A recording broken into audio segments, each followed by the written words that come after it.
Hello everybody and welcome to the 6th episode of Kato's Anime Cafe, where every Monday we sit down and discuss anything and everything anime. I'm your host, Hoodie Song, as always joined by my partner in crime, Zero. Today's episode is brought to you by the Tax Defense Group. The team of professionals at the Tax Defense Group are passionate about helping taxpayers resolve their tax debt. Their services include basic tax preparation, tax audits, resolving large tax debt, and more. They actively represent taxpayers throughout the entire USA, so if you need help resolving your tax issues, contact the Tax Defense Group. Call the Tax Defense Group today at 800-850-7973 to get started. That number again is 800-850-7973, or you could visit them online at thetaxdefensegroup.com. Today's episode is also brought to you by Writer Junkie. Are you thinking about starting a business or a side hustle? For all businesses to be successful, you need a website. Writer Junkie offers website development, content writing, and SEO services for business websites. Call Writer Junkie today at 805-587-7966, and you can visit them online at writerjunkie.com. Thank you to the Tax Defense Group and Writer Junkie for sponsoring this week's episode. We also recently launched our website, ucaststudios.com. With articles about sports, special interest topics, and more, we have some cool stuff on the site. So to read our content, please visit ucaststudios.com. Now,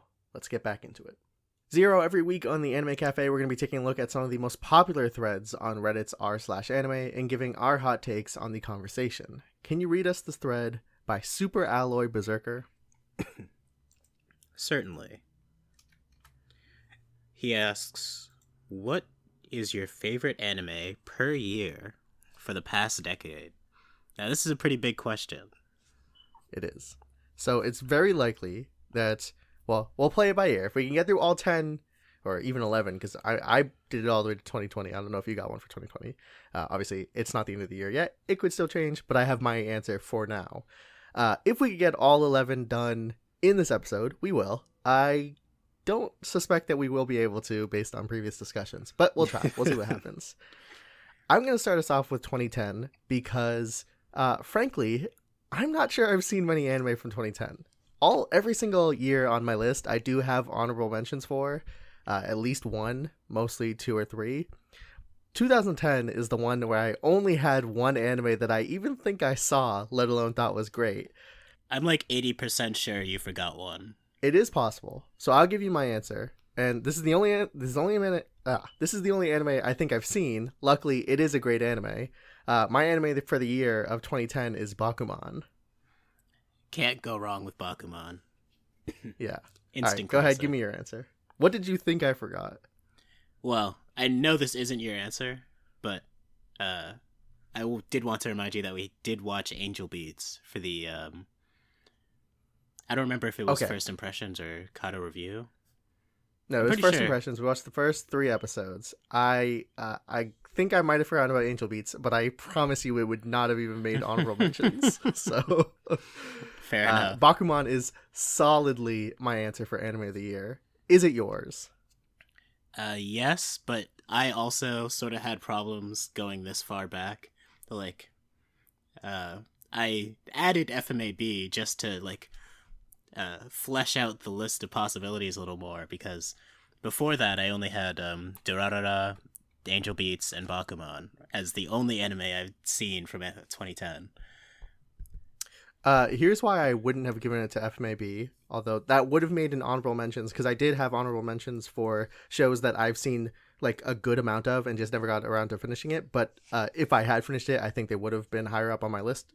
FMAB would not have made the list because it started airing in 2009. That's why I didn't even consider it at all. Yeah, I only like considered it because the last like bit of the show and aired in 2010. But if you consider that a cop-out, well, it actually doesn't change my answer anyway, because I still say Bakuman because I just love Sugami Oba. What a guy. So let's talk about Bakuman a little bit. Bakuman is the story, in some ways, an autobiographical. How do you pronounce that word? Autobiographical. There we go. Autobiographical story of the 2 creators of Death Note. Not fully. It is dramatized. It's not actually them, but you have to assume it is at least factored by their experience within the Shonen Jump machine. It is a story about 2 kids in middle school becoming mangaka, working together, and it spans throughout their entire career all the way till getting like multiple anime adaptations and whatnot. Honestly, it's pretty great. Like it's just I would say it is a must see anime for people who are into anime in a meta context. Like you are not just a fan of some anime, you are into the idea of anime and manga. If you are like that, then this to me this is must watch. Yeah, this is really one of very few like meta anime that I've seen. I didn't watch that more recent show that came out about like anime production. This show talks more about Shirobako, thank you. This show talks more about the like manga production side of things because obviously the kids are working at quote unquote Shonen Jack, but it's definitely like a very keen insight into the industry and like the pressures on the ambitious young mangaka, and definitely a much watch. Yeah, there's listen, I'm not in love with all of it. We will go in fact the very next year we get most anime lists might not include sequels for their best anime of the year type thing. I don't know if you did or not, but Bakuman will be mentioned for the next couple of years as the next 2 seasons come out.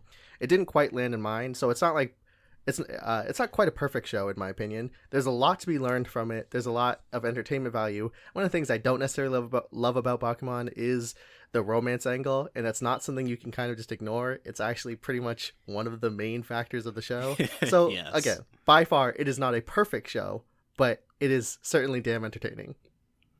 Yeah, I think it easily wins out for the year. Sugumi Oba and Takashi Obata, they've had problems with female characters in the past, and that certainly holds up in this show as well.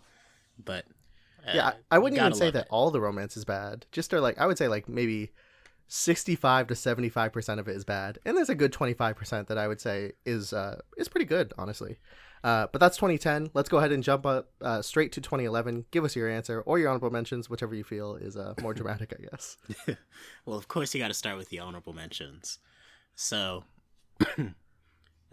the way I like formalized this list is I just picked every single show I saw and then was like, which one was the best of these?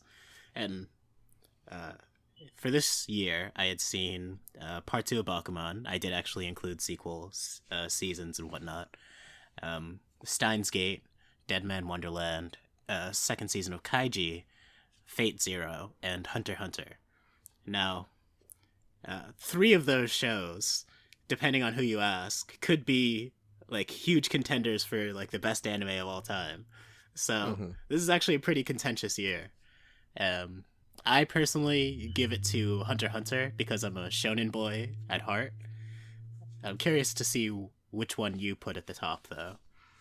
Yeah, so there's a couple years on here. I have 2 years in particular that we'll get to later, 2015 and 2016, where I think there are a large amount of anime this year that could be anime of the year. 2011's not that in the sense that like it's not like there's a dozen anime and all of them are the best thing in the world. However, like you said, a couple of them are some of the best anime to ever exist. So 2011, I only have 3 anime listed, and 2 of them I do think contend for that type of title. So I have Bakuman Season 2 listed as an honorable mention. And then the other honorable mention will give away what my answer is. Honorable mention to Hunter x Hunter. Unfortunately, Anime of the Year 2011 has to go to Steins Gate for me. It resonated a lot harder with me. Hunter x Hunter is a testament of shonen storytelling. It is amazing in so many ways. There are so many videos out there that could explain to you why Hunter x Hunter is one of the greatest shonen to ever exist. Including 10 from Hoodie. Sure. But ultimately, when it came down to it, Steins Gate was just so unique of a concept, so refreshing, such amazing character work, and a fantastic soundtrack. Directing was off the charts. So much going for Steins Gate on a personal level that appealed to me a little bit more than Hunter x Hunter did. So I edged it out to Steins Gate. I can respect that. Like I said, I could respect picking any 3 of these shows, though. I mean, just like the concept of the shonen god Tagashi coming back, given free reign to just go as crazy as he wants, and he just spits out this masterpiece. Yeah, it's Hunter x Hunter. I could really sit here all day just like filleting Hunter x Hunter. And if you ever want to get the anime Twitter the hypest it's ever been, give any semblance of news towards the return of Hunter x Hunter, they will blow up. But then ultimately they will get angry because inevitably it will be fake news. Hunter x Hunter never does come back. Yeah. All right, 2012. I'll go ahead and start us off. I have honorable mentions. I wasn't actually expecting to put this on the list because I didn't even. I obviously, when you watch the anime, it couldn't have been too long ago. But I guess it just wasn't really actively in my head what year it came out. Honorable mention to Kuroko no Basuke season 1, and then of course Bakuman season 3, the closing season. I did have to put that on the list too.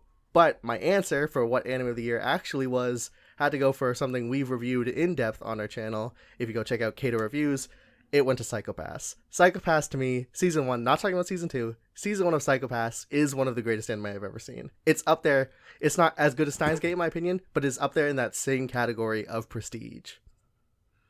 I think a lot of people would agree with that assessment, and it is worth noting that Fate Zero can also sort of be counted as a 2012 show. So even though like Psycho-Pass is like a good head and shoulders above most of the shows, it does sort of have to contend with that fellow titan for the number 1 spot. And yeah, and we did review Fate Zero too, and I definitely far from dislike it. It is a great show. To me, it has not stood the test of time of something that I will continue to revisit. It's just not really. Every issue I've had with it has stopped me from being too keen on rewatching, and because I haven't really felt any desire to rewatch it, it didn't even really it was something I acknowledged when making the list, but it didn't become a big enough deal for me to actually even put it on the honorable mentions. Jeez. Well, I also don't usually go back to Fate Zero that often. I'd say if I were to go back to a 2012 show, it would more likely be even Kuroko no Basket than Fate Zero. But Psycho-Pass, obviously, is the show of the year. I mean, I don't think any, like, seasoned anime fan in our community would probably give this year to any other show. But yeah, and there you're is talking also about putting JoJo's Kuroko no Part 1. Oh, sorry, do you have an answer? I was just saying, there is also JoJo's Part 1, and like you mentioned, Bakuman Part 3, which also came out this year. Also good shows. Yeah, that was the thing I was going to put on there, is that even when we were talking about rewatchability again, and I know this is highly subjective because I know personally that there are many people that we know who would rather go rewatch Fate Zero, and I just happen to not be one of them. But talking about, you'd rather watch Kuroko, it would be Psycho-Pass and Kuroko. I'd rewatch Bakuman Season 3. I'd even consider rewatching JoJo Part 1 before I get to Fate Zero. That's just, maybe I'm a heretic. I understand. Bakuman Season 3 is actually pretty good, in my opinion. I don't know if it's as good as the other ones, but I think it's pretty good. I'd rewatch it. Kuroko no Basuke, always great. Not my favorite sports anime. Easily top 5, though. So, I don't know. 2012 is not a bad year for anime, so I just... maybe if Fate Zero came out in 2010, it'd make an honorable mentions, but 2012, yeah, there was enough there that I didn't feel the need to put it up. Yeah, I really expected to give one of these 2 years to Fate Zero, but it just didn't end up happening. It's kind of surprising, but that's how these lists shake out. Speaking of uneventful years for anime, 2013. I only have 2 shows even on my list. Go ahead, give me your answers, because I actually disagree with you here that it's uneventful. Really? Well, for me, the only shows I had even seen were Attack on Titan Season 1 and Kuroko no Basket Part 2. I think the one that you're missing here, and this is why it has to, and I couldn't put this as my winner because it's something I haven't finished yet, but honorable mentions for me, Attack on Titan, like you said, and then the other one is Kill la Kill. Kill la Kill came out in 2013. I think it has to be respected.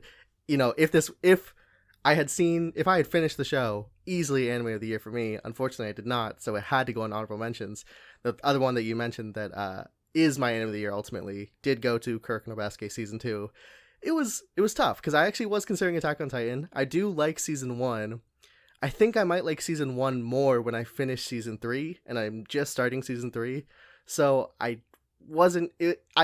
any given day, I might switch those, but Kuroko no Basuke Season 2, I think that is a fantastic season of sports anime. So ultimately, I decided to give it to that. All right, let's go ahead and jump to 2014. Of course, I'm not even gonna hide it. My answer: Haikyuu season 1, the year the greatest sports anime to ever came out.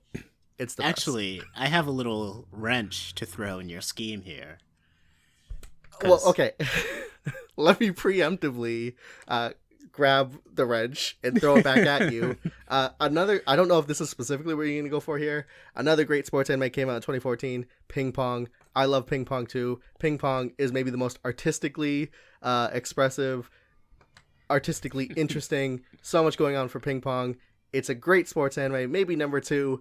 My emotional resonation with Haikyuu, just put it above that. I don't even know if you were going to mention Ping Pong, but I just had to put that out there because they are the same year, and I do feel like I was going to get crucified for that. I appreciate you like pulling out these honorable mentions because I also have an honorable mention list. It's just not in order. There's like no reference for what year the shows that are on the honorable mentions came out because I didn't watch them.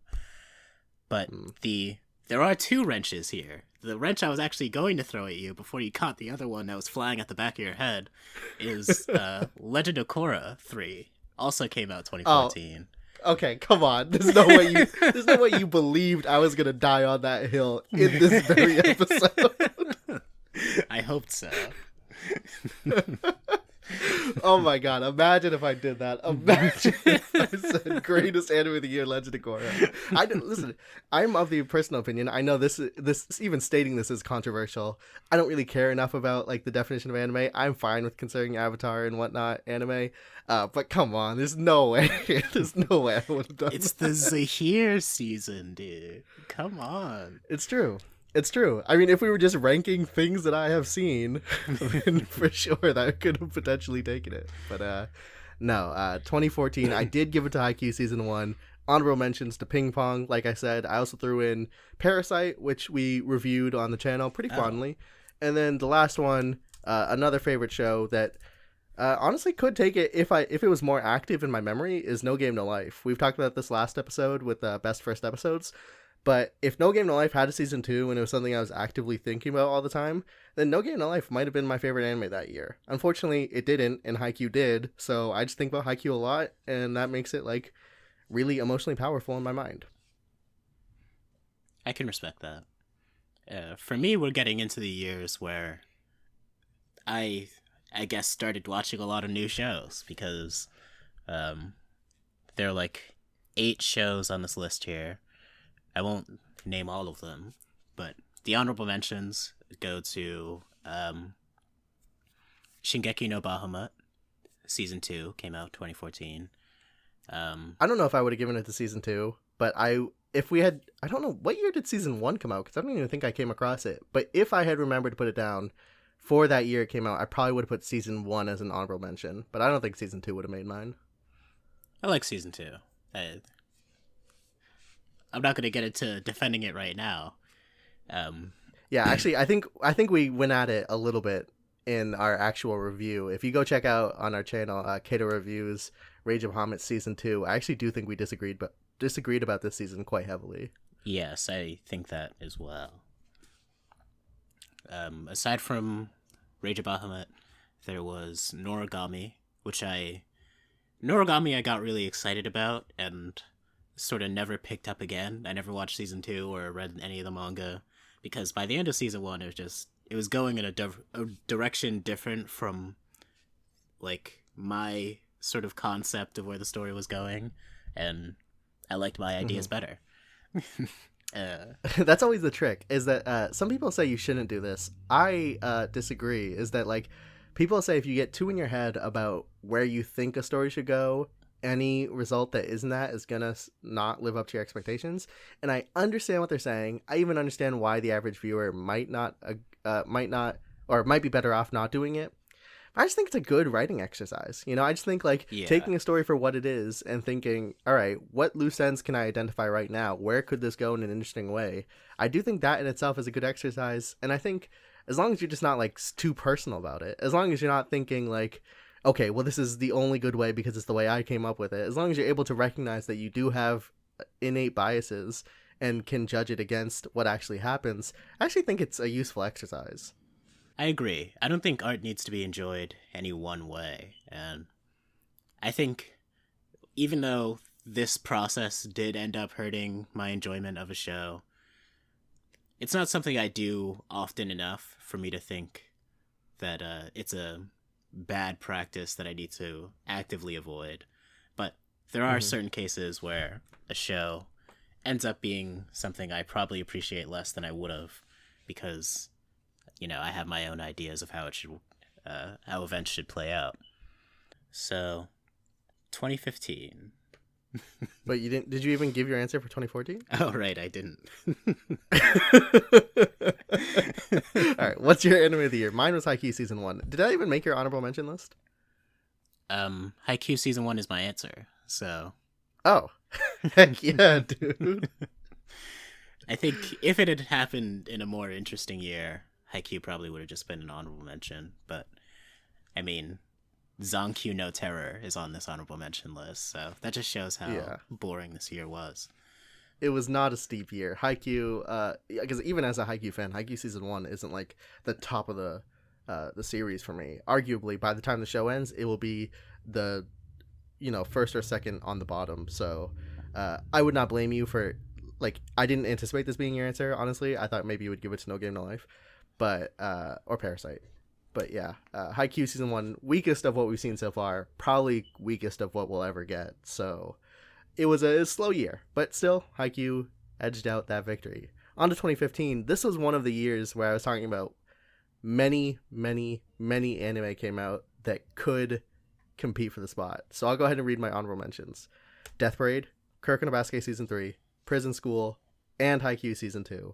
None of those made it to my number 1, and 4 of those are some of my favorite anime ever. And then I also think Prison School is one of the most unique shows that have come out recently. Recently in the past 6 years or whatever. Ultimately, I did have to edge it out to an anime that I think is truly special and is one of those anime that I've talked about before as being the anime that can convince almost anyone to like anime. And that is One Punch Man. One Punch Man is my 2015 anime of the year. Well, I, of course, completely agree. I mean, I'm so biased towards superheroes, and Saitama is such a great character because he's my type of guy, his just depressed, apathy, sort of indifference, and while also just possessing so much incredible strength. It's a really funny, charming combination of traits. It's a show that does everything, honestly. It is one of the funniest anime, and I don't really think anime is that funny. We've talked about this before, but I think anime, the language barrier, just is too much of a gap for most people, me included, to actually laugh at an anime. I don't think that exists for One Punch Man. 1, I think the comedy transcends really well. 2, I think One Punch Man has a really excellent dub. I do watch it subbed most of the time, but I think you could 100% fairly watch the One Punch Man dub and be perfectly fine. So on a comedic level, I think it nails it. And then on an emotional level, if you watch the end of the Deep Sea King arc where Moomin Rider is getting his ass whooped and continuing to fight, and if you're not crying by the end of that, I don't know, man. That is one of the greatest moments in all of anime for me, let alone anime of the year. Yeah, season 1 of One Punch Man had so many great moments. They had episode 1, which is we talked about in the best first episode, CAC episode. Then there's the Deep Sea King arc and the Boros arc. It's man, this season's stacked. And it's not like a slow season. There's so much happening. It's not too fast paced. It's not too slow paced. Lots of stuff happens, but it still feels like it gives appropriate length to each story beat. And comparatively, I would say the reason why season 2, to go ahead, jump a couple years, season 2 doesn't end up even making an honorable mentions list for me is because I can't say the same thing about season 2. And I don't want to blame the story for that because I think it might be fine in the manga. I think it might be fine in the webcomic. But from an anime level, to have waited as long as I did, to have gotten to season 2 and it's not even a complete arc, to have gotten the perfection of pacing and storytelling that was One Punch Man season 1, to jump to season 2, we have talked before, I am a defender of season 2. I think it is a lot better than people give it credit for. Even with that said, I could not, in good faith, put it on my list for whatever year that came out. But to contrast that, One Punch Man, again, anime of the year 2015, I think it was easily, well, maybe not easily, because I do think Haikyuu season 2 is also great, and I think Kuroko no Basket season 3 is also great, and I think Death Parade's also great. But because my honorable mentions have so many great anime, I think that is just a testament to how great One Punch Man is. Have you seen Prison School, though? Because I noticed you didn't mention it. Well, I haven't gotten to my honorable mentions, but sorry. Go ahead. Give us your honorable missing mentions. Prison School, sadly. So for me, 2015 honorable mentions, Arslan Senki, Assassination Classroom, which I abbreviated to Ass Class in my notes. I find that funny. Death Parade, and Food Wars season 1. Good stuff. Food Wars, if you would ask me at a certain point in time, probably would have made my list. One of the things that was difficult about these multi-season shows was thinking, off the top of my head, can I tell you which is what season? And Food Wars, I could not give you an answer. And I could have researched it to get a solid answer and put it on my list. But I felt like the fact that I could not tell you what was season 1 of Food Wars and what was season 2 or season 3, to me, that just felt like a slight demerit on its part. And it just, I already had 5 things on my honorable mentions. It felt like Food Wars couldn't land it up there. I do want to talk about Prison School just a little bit, though, because this is an anime after your heart. I just think like this is I don't think it's not the same way that like Liar Game and Death Note. I don't think it's like that type of recommendation. But Sure. I think the type of guy who says, I wrote Ass Class, that was funny. I think the type of guy who writes that. That's a Prison School watcher right there. I just think Prison School I think Prison School is one of, like I was talking about One Punch Man, is one of the genuinely funny anime shows. So I would recommend Prison School to you. In fact, I kind of want to watch it now. And I haven't said that about any other anime on the list so far. I kind of just want to go back and watch Prison School. So that is 2015. We are a little bit under the 30-minute mark right now. Maybe just add it, though. So we could, if we wanted to, skate through the next 5 years, or we could put it off for the next episode. What do you want to do? I say let's put it off and finish the episode talking about the anime of the half decade. So the ones we just went over? Yeah, 2010 to 2015. Who wins? Oh man, that is difficult. Do you have an answer prepared? Because I do not think I do. Yes, actually. I mean, I'm going to talk about One Punch Man some more. Okay, go ahead. Tell me about One Punch Man. Okay, so the One Punch Man is such a strange event in the anime industry history because it came up as a poorly drawn webcomic about a very basic level concept that just went really viral and started making waves among anime fans and ended up getting redrawn by this godlike mangaka by the name of Murata, Yusuke Murata, who transcended what was already a good idea with good concepts poured into it that just didn't have the art to back it up, and just elevated it to this level where it's one of the best manga of all time in terms of art and story. And yeah, I have to say the season 1 adaptation is, it brings it to life in such an amazing way. There are multiple points where the anime looks like a specific panel that they just took and animated the scene around, and it's really impressive to me how something can come from just nothing really, and just people just keep pouring their love and attention into it, and it becomes the anime of the decade. It's such an insane process to me. Well, you say nothing. You say it came from nothing, and I would beg to differ here. That I think it came from something, and that something is a constant inspiration for me, which is that no manga, no anime do I consistently think about as a way to reframe the way I approach indie storytelling, which is as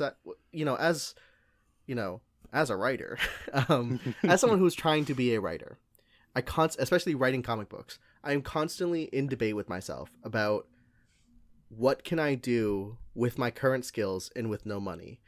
And it's not much. That's how I always think about it, is it's not much because I can't draw. I don't know how to draw. So all I could do is write. And whenever I find myself thinking about that, I think about One, and I think about what he did with One Punch Man and how his art's not good. But despite that, he has created such a fantastic story and has created such a successful webcomic. You think about, it's not just that people like the manga or people like the anime. People like his webcomic. The webcomic is ahead of the manga. So we know that people are reading it because people are talking about it. People are talking about things that have yet to be adapted. People enjoy discussing it. People enjoy this story. And I think, to me, the One Punch Man webcomic, as a story, as a product of this artist, I think is a constant reminder of working within your limitations and doing everything else you can to 100%, and how in doing that, it can shore up all of your potential weaknesses. I think, yes, we all agree, bad art, it does not look good. But what does he do in spite of that? I think he does framing perfectly fine. I think he can frame things that, in spite of how bad it looks, in spite of how chicken scratch the art is, you understand what's happening. You still figure out, okay, he just punched that guy. He's doing this. It still works as a coherent story. So I think One is an inspiration in the way that he takes his weakness and thrives in spite of that. Yeah, and to piggyback off the topic of his bad art, I also think one of the things he does is sort of like supplement the fact that his art isn't really that good with character designs that sort of like synergize with the poor art style. Like, obviously Saitama is a perfect example of like, he's literally just a circle with a face drawn on it, and he's got a cape and some boots, and like, anyone could draw that. And there are also characters like Tatsumaki.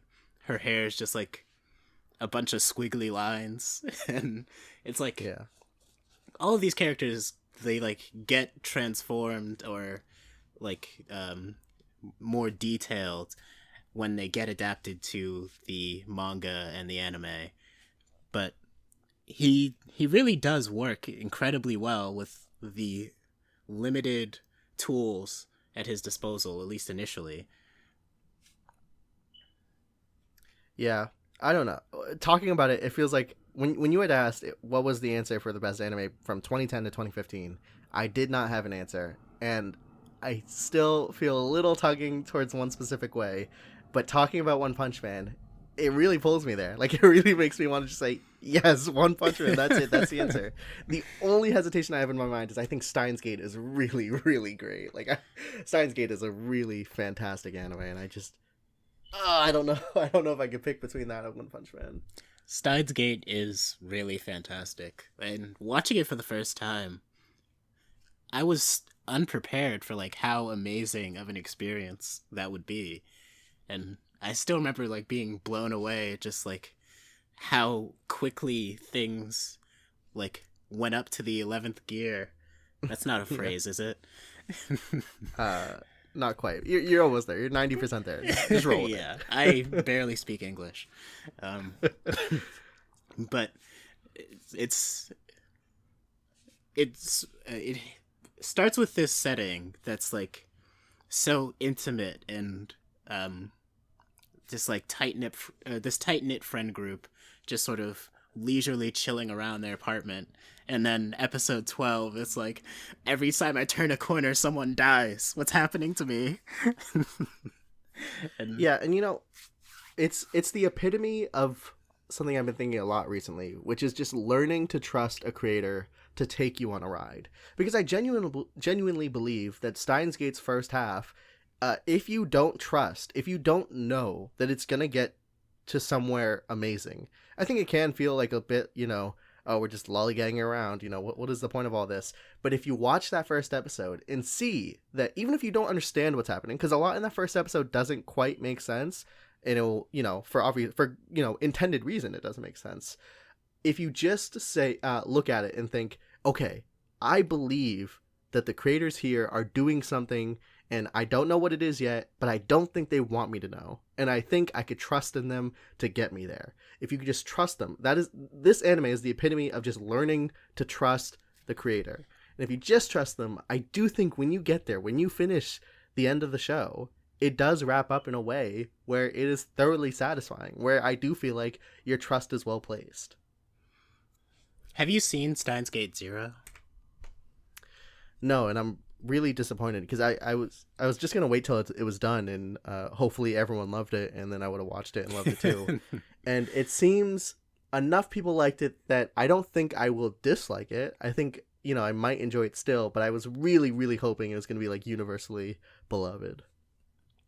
Yeah, I mean, like you said, Steins Gate has such a satisfactory ending that the concept of doing a sequel, I mean, they're kind of, like, they're at a disadvantage from the start. And I think the conceit of the sequel made enough sense for me to be like, okay, I'll see it out. I don't think there was, it kind of sounded like the thing if I were to, I trusted, like I said, I trust the creators enough to just let it happen and see what happens. But if you were to just pitch me the idea and you wanted me to tell you why I didn't think it would work, I think it works a lot better as like an idea in the story already rather than its own story, if that makes sense. Like, yeah, I don't think that story is complete enough in a way that is satisfying on its own enough to be its own separate sequel, season, whatever, but it could exist as a facet of season 1, in which it kind of already did, off screen in a sort of way. Are you familiar with what season 2 is, or season 0, or Steins Gate 0 rather? I was at one point, and now I kind of forget what it's about. I don't know if I want to say, because I don't know how much of this is like sold on concept versus how much is a spoiler. Okay, I'm gonna say it, and if you just didn't want to know anything, maybe click off here, because I think we're just gonna close out the episode anyways. Steins Gate 0, from my understanding, and again, I didn't watch it, is the story of Okabe who couldn't save Kurisu and becomes the Okabe who sends our Okabe the message. Right. That rings a bell, so I don't think he spoiled anything there.